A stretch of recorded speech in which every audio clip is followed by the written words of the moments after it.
Assalamualaikum warahmatullahi wabarakatuh. Perkenalkan, kami dari kelas 12 IPA 1 ingin memaparkan sebuah materi yang berjudul berpikir kritis. Sebelum itu kami akan memperkenalkan diri yang dimulai dari kami. Perkenalkan, nama saya Andi Tendrifani, nomor absen 01. Perkenalkan, nama saya Putri Asidik Mukhtar, nomor absen 29. Perkenalkan, nama saya Nuraliza Alawiasya, nomor absen 27. Perkenalkan, nama saya Andi Dania Anggun Fatiwi, nomor urut 9. Saya Hanufianti Ridwan, nomor absen 05. Perkenalkan, nama saya Syariah Friana Bahri, nomor absen 31.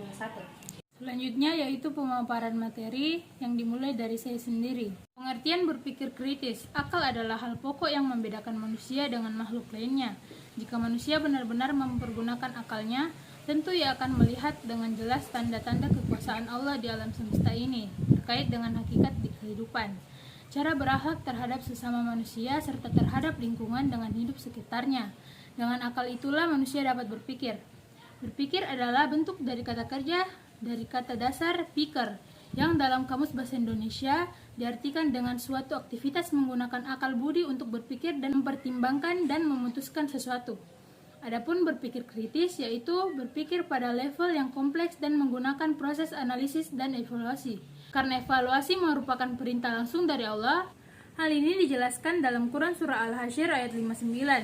Bismillahirrahmanirrahim.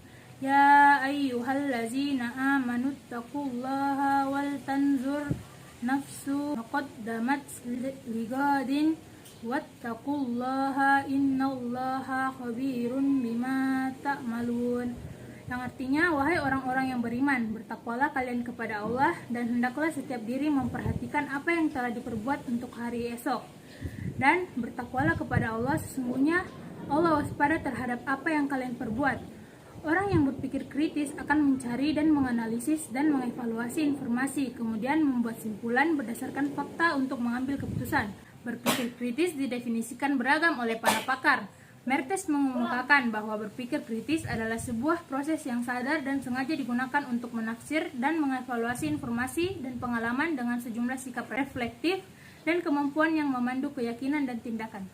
Menganalisis dan mengevaluasi makna Quran Surah Ali Imran ayat 190-191 tentang berpikir kritis.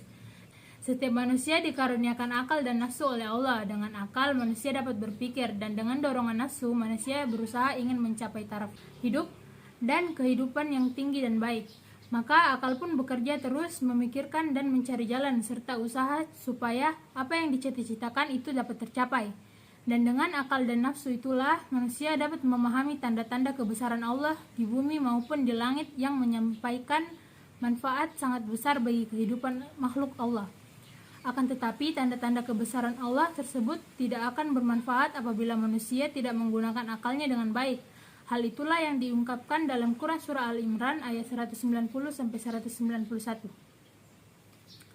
Bismillahirrahmanirrahim. Inna fi khalqis samawati wal ardi wahtilafil al-laili wan nahari layatil liulil albab allazina yazkurunallaha qiyaman wa qu'udan wa yatafakkaruna fil khalqis samawati wal ardi rabbana ma khalaqta hadza batilan subhanaka faqina azabannar.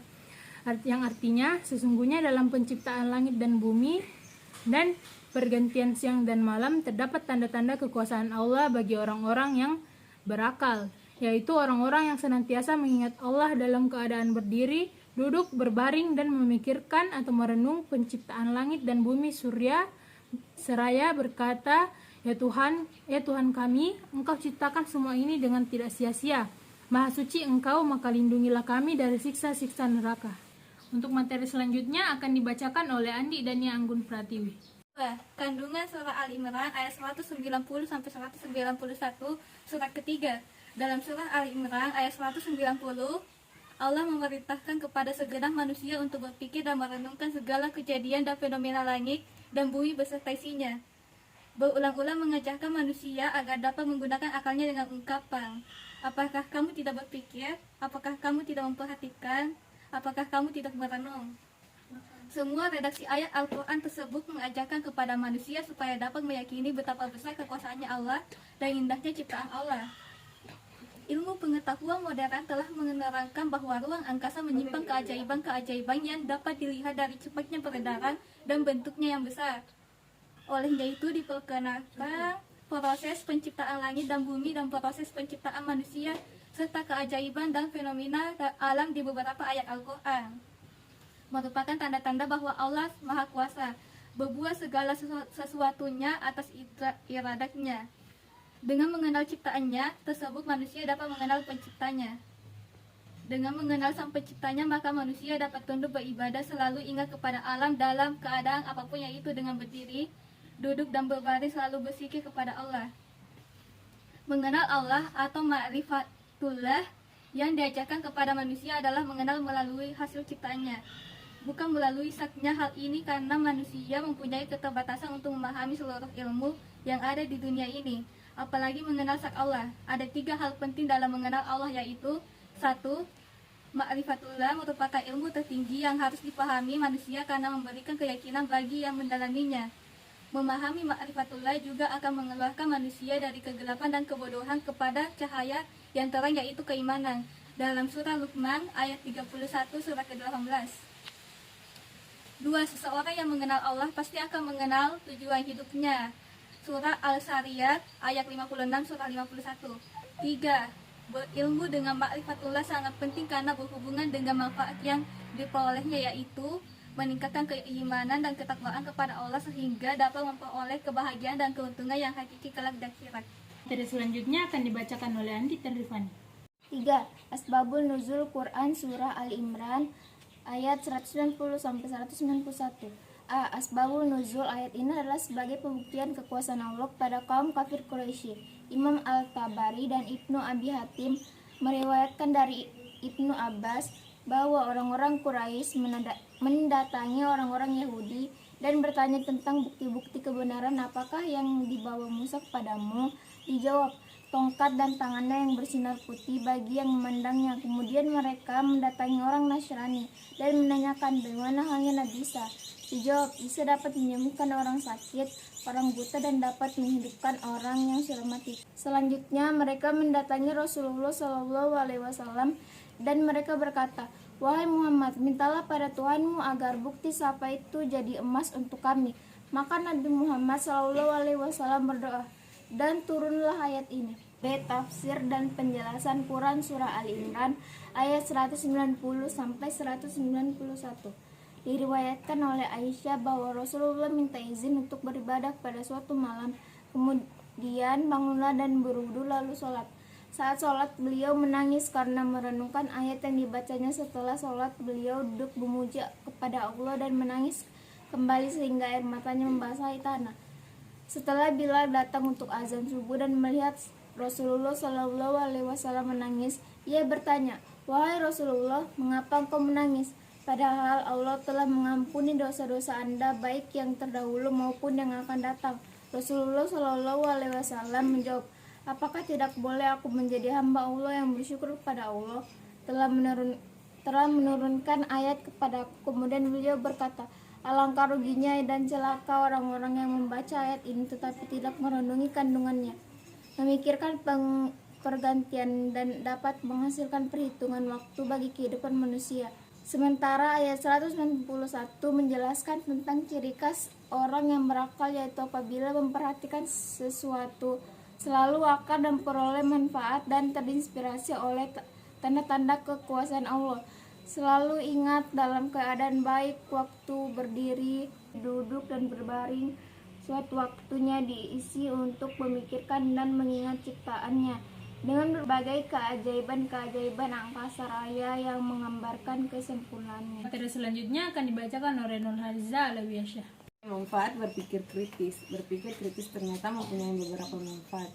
Manfaat tersebut antara lain seperti: 1. Dapat menganalisis fenomena-fenomena atau bencana yang terjadi. Misalnya menganalisis sebab-sebab terjadinya tanah longsor, tsunami, gempa bumi, dan sebagainya. 2. Dapat mengelola dan memanfaatkan sumber daya alam secara maksimal serta melestarikan untuk kehidupan masa mendatang. 3. Meyakini adanya hari akhir.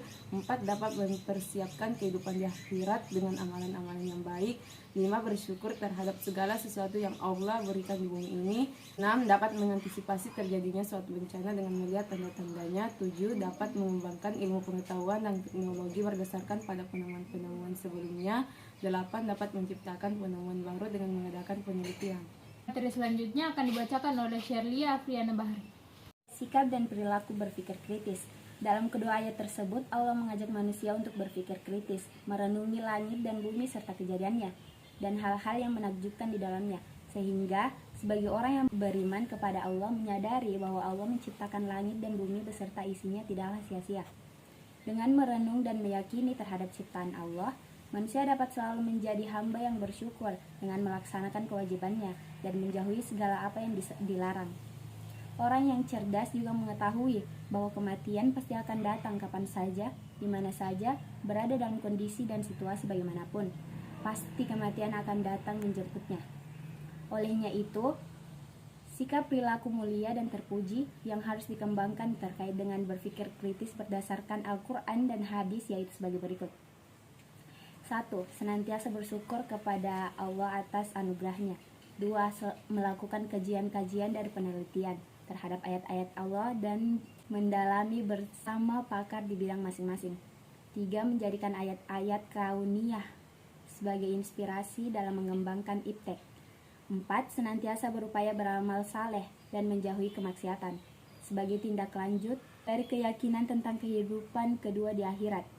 5. Termotivasi diri berpikir kritis dan selalu mengevaluasi diri atau mushabah dalam merespon fenomena alam yang terjadi. Sekian materi yang dapat kami sampaikan. Lebih dan kurangnya mohon maaf. Wassalamualaikum warahmatullahi wabarakatuh.